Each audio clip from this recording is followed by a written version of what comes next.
और एक बात आपने देखी कि अभी रोड पर बहुत ट्रैफिक जाम है।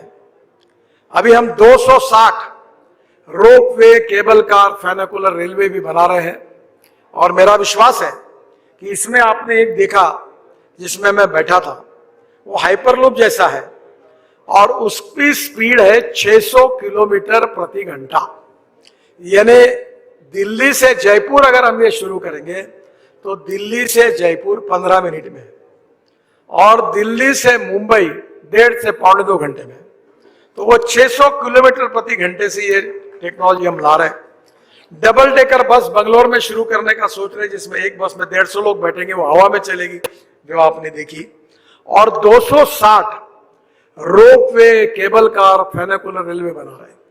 और दिल्ली और जयपुर के बीच में मैं एक इलेक्ट्रिक हाईवे बना रहा हूं, केबल डाल रहा हूं ऊपर में, और ट्रक और बसेस उस पर चलेगी। तो लॉजिस्टिक कॉस्ट एकदम कम हो जाएगी। यानी पेट्रोल के लिए अगर 100 रुपए लगते हैं तो इलेक्ट्रिक के लिए 5 रुपए लगते हैं, सीएनजी एलएनजी के लिए 20 रुपए लगते हैं, इथेनॉल के लिए भी 20 रुपए लगते हैं। Import substitute, cost effective, pollution free और इंडिजिनियस। तो ट्रांसपोर्ट सेक्टर का एक बहुत बड़ा रिवोल्यूशन हो रहा है। आपको याद होगा कि मैंने बीच में एक प्रयोग किया था कि मुंबई के समुद्र में मैं हवाई जहाज से उतरा था, एमपीबीएस सी प्लेन कि जो पानी पे उतरा था। अब उसके 100 जगह पर सर्विस शुरू करने के बारे में भारत सरकार सोच रही है। तो आप दिल्ली से उड़ोगे तो पानी पे उतरोगे कहीं वाराणसी में, वाराणसी से उड़ोगे तो पटना में गंगा में उतरोगे, और गंगा पटना से उड़ जाए तो गोरखपुर के एयरस्ट्रिप पर उतरोगे। तो एमपीबीएस सी प्लेन आने वाले समय में आएंगे। और अभी हमने 28 जगह जहां एयरपोर्ट नहीं है वहां मैं, राजनाथ सिंह जी, उस समय रावत साहब थे, हम लोग पाकिस्तान की सीमा पर हमारा सबसे बड़ा एयरक्राफ्ट लेकर हम लोग हमारे रोड पर उतरे।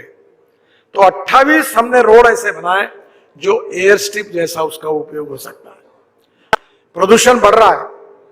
एक रिपोर्ट में आया कि दिल्ली वालों की जीवन में उनकी आयु 10 साल कम हो रही है। Import substitute, cost effective, pollution free और इंडिजिनियस। हमने इलेक्ट्रिक कार लाई, इलेक्ट्रिक बसेस लाई, इलेक्ट्रिक स्कूटर लाई, इलेक्ट्रिक ऑटो रिक्शा लाई। बंगलोर में 25 गाड़ियां कोयले से बना हुआ मिथेनॉल 15% डालकर सक्सेसफुली चालू हुआ, प्रोजेक्ट सक्सेसफुल हुआ। अशोक लेलैंड ने 100% मिथेनॉल पर ट्रक लॉन्च किया। अब इलेक्ट्रिक की डबल डेकर बस मैंने मुंबई में चालू कराई। और अब इथेनॉल जो शुगर केन जूस से बनता है, मोलाइसिस से बनता है, ब्रोकन राइस से बनता है, कॉर्न से बनता है, परली से बनता है। पानीपत में एक प्लांट है जो परली से 1 लाख लीटर इथेनॉल बनाता है, जिसका फोटो आपने देखा। और वो 150 टन बायोबिटुमिन बना रहा है। ये बहुत इंपॉर्टेंट बात है भविष्य के लिए कि हमें 80 लाख टन बिटुमिन लगता है। 50 lakh ton bitumen Indian refinery तैयार करती है और 30 लाख टन हम इंपोर्ट करते हैं। अब हमने ये तय किया कि रबर टायर जो है वेस्ट वो दुनिया से लाएंगे, रबर पाउडर निकालकर 15% बिटुमिन में डालेंगे और 7% प्लास्टिक डालेंगे। और ये परली से बना हुआ बिटुमिन जो किसान बनाएगा, ये हम बिटुमिन यूज करेंगे। तो किसान अन्नदाता था, अब इथेनॉल के कारण ऊर्जादाता बना, अब बिटुमिन बना रहे तो बिटुमिन दाता बना। और अब सबसे इंपॉर्टेंट चीज है कि पानीपत में जो परली से ईंधन बन रहा है वो हवाई ईंधन, ये जो हमारी एविएशन फ्यूल बन रही है। बीच में स्पाइस जेट का हवाई जहाज देहरादून से दिल्ली हमने सक्सेसफुली लाया, 50% एविएशन फ्यूल उसमें बायो थी। फिर टाटा का विस्तारा का प्लेन, ये भी 50% डालकर सक्सेसफुल हुआ। अब इसके बाद पानीपत के प्लान में परली से बायो एविएशन फ्यूल तैयार होगी और वो 10% पेट्रोलियम एविएशन फ्यूल में जाएगी। और इस देश का किसान अन्नदाता, बिटुमिन दाता, ऊर्जा दाता अब हवाई ईंधन दाता बनेगा और गांव समृद्ध और संपन्न बनेगा। जहां तक आज मैं इस गाड़ी में बैठकर आया वो इथेनॉल की है। मैं हाइड्रोजन के गाड़ी में भी यूज करता हूं जो हाइड्रोजन की है, वो भविष्य की फ्यूल है, उसका नाम है मिराई। मिराई जापानी वर्ड है, उसका अर्थ है फ्यूचर। हवाई, ये जो हाइड्रोजन है ये फ्यूचर की फ्यूल है। और हमारा देश का किसान गंदे पानी से, बायो वेस्ट से अब ग्रीन हाइड्रोजन बनाएगा। और इतना ही नहीं तो हम ऊर्जा को आयात करने वाले नहीं, हम आने वाले भविष्य में ऊर्जा को निर्यात करने वाला देश बनेंगे। हमारा अमोनिया जो है वो हम तैयार करेंगे, अब हमको फर्टिलाइजर इंपोर्ट करने की जरूरत नहीं पड़ेगी। सबसे पहले मैं हमारे रोड सेक्टर में आज बड़े प्रमाण पर हमने express highway, green express highway, 32 economic corridor और ग्रीन एक्सप्रेस हाईवे हम बना रहे हैं। ग्रीन एक्सप्रेस हाईवे का मतलब है कि वो पूरी तरह से नई अलाइनमेंट है। जैसे दिल्ली से कटरा, ये ग्रीन एक्सप्रेस हाईवे है। दिल्ली से मेरठ, ये ब्राउन रोड है क्योंकि ये पहले रोड था, हमने इसको वाइंडिंग किया।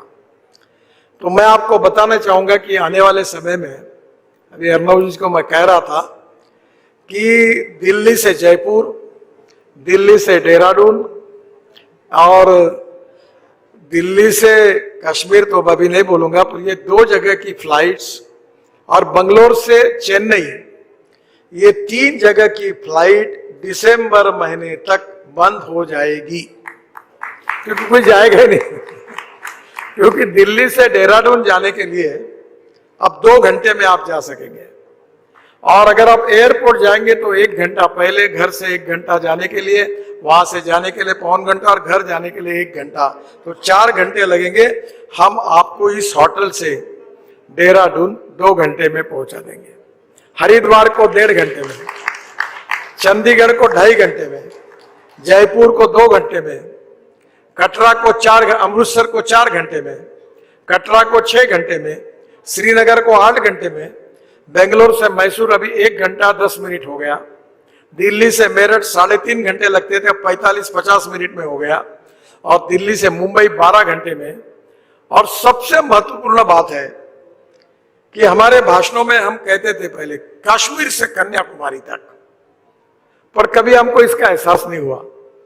मैं सौभाग्यशाली हूं कि मैं आपको जो बता रहा हूं वो सपना आपका आने वाले 1 साल में पूरा हो रहा है। आप मनाली से रोहतांग पास जाने के लिए 3.5 घंटे लगते थे, अब अटल टनल बनी है, आप 8 मिनट में जाते हैं, 3.5 घंटे के बजाय 8 मिनट। और अटल टनल से निकलने के बाद हमारी 5 टनलें लद्दाख और लेह तक, और 2 लेन पेव्ड शोल्डर रोड है। और लद्दाख लेह आने के बाद हम श्रीनगर जाने के लिए कारगिल के नीचे आशिया की सबसे बड़ी टनल जोजिला, जिसका 70% काम हो गया है, वो टनल से आप झेड़मोर टनल पहुंचेंगे। मैं आपसे अनुरोध करूंगा कि जरूर एक बार आप कारगिल जाइए और जोजिला टनल देखिए। इसकी एस्टिमेटेड कॉस्ट थी 12,000 करोड़ और हमने ये टनल बनाई है केवल 5,000 करोड़ में, तो 6,000 करोड़ इसमें बचे हैं। और वो टनल से बाहर निकल के झेड़मोर टनल भी पूरी हुई, जिसका इनॉग्रेशन करने के लिए प्रधानमंत्री जी को हमने रिक्वेस्ट की है। वहां से श्रीनगर आएंगे, श्रीनगर से जयपुर तक, श्रीनगर से जम्मू तक हम 18 टनल बना रहे हैं, उसमें से 15 टनल पूरी हो गई है, 3 टनल अभी 3-4 महीने में पूरी हो जाएगी। और उसके बाद जम्मू के पहले कटरा के इसमें दिल्ली कटरा एक्सप्रेस हाईवे लगेगा। अमृतसर कटरा ये हाईवे से हम दिल्ली आएंगे 4 घंटे में, और दिल्ली से डायरेक्ट आपको बहुत अच्छा कभी मौका मिलेगा तो ये स्टेट ऑफ आर्ट प्रोजेक्ट हुआ है द्वारका एक्सप्रेसवे, और हमने UR2 बनाया है, और उसके आगे में ये कटरा वाला हाईवे है। तो यहाँ से दिल्ली मुंबई हाईवे पर जाएंगे